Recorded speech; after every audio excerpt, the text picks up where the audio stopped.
Hey everybody, made it to the Jed Said channel where we make your life as easy as we can using the fewest amount of words as possible. My name is Jed Thorpe, licensed therapist, and today we're going to go and talk about my big, huge steel ball, and we're going to compare it to anger, and then we'll talk about how anger really wreaks havoc in life, and then we'll work on how to just resolve it. Stay tuned.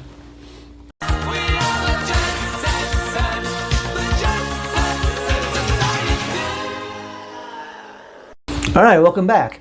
It's not going to take a long time to talk about this, but how cool is this anyway? I think it's some kind of fishing something. I found it on the road when I was biking to work, but it's a great analogy for anger because it's massive and it's heavy. It's dense. It's undissolvable. You know what I mean? Which is just like anger. When you have anger in your relationship or just in your life, it's almost like I was going to eat this and it's just sitting down here. Heavy. It just weighs us down. And a lot of times, people just swallowing these right and left, like, oh, just full of anger. It's such kind of a sad existence. So I'm glad you're here. Let's talk about how to get rid of this anger. There's no getting rid of this if we're still going to call it anger. So if you want to really work through this, you're going to have to turn it to something else. And this little bugger's a real, I want to say Vixen.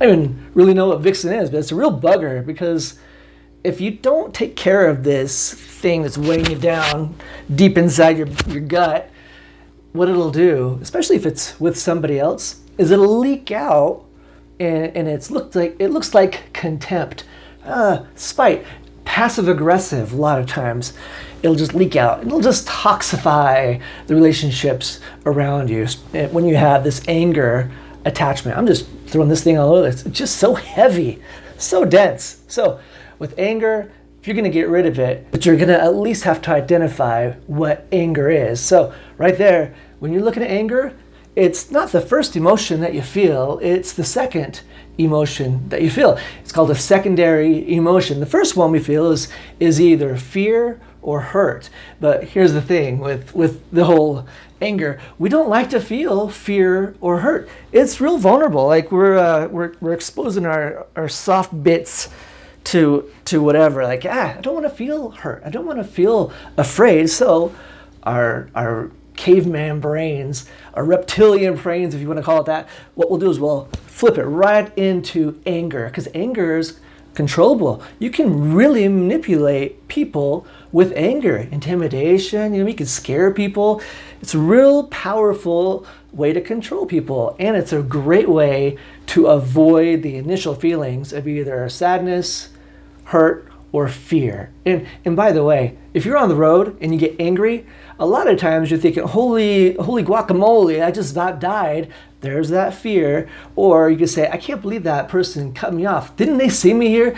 And then it's almost like a disrespect. So in a way, they hurt your feelings by not knowing and not respecting your lane. How dare they? So just good stuff to know about anger, because you can't really dissolve this until you can at least identify what it is. And that's what it is. There you have it. It's not really anger.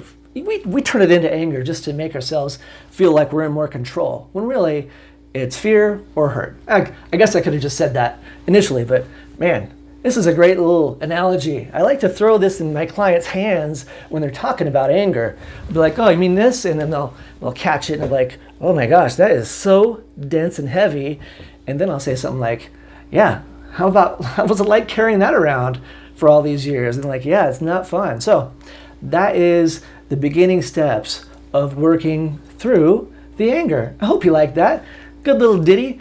And if you did, be sure to like it and subscribe and follow, share, all that good fun stuff. I actually have a website. It's www.meaningtolive.com. And until next time, awareness up.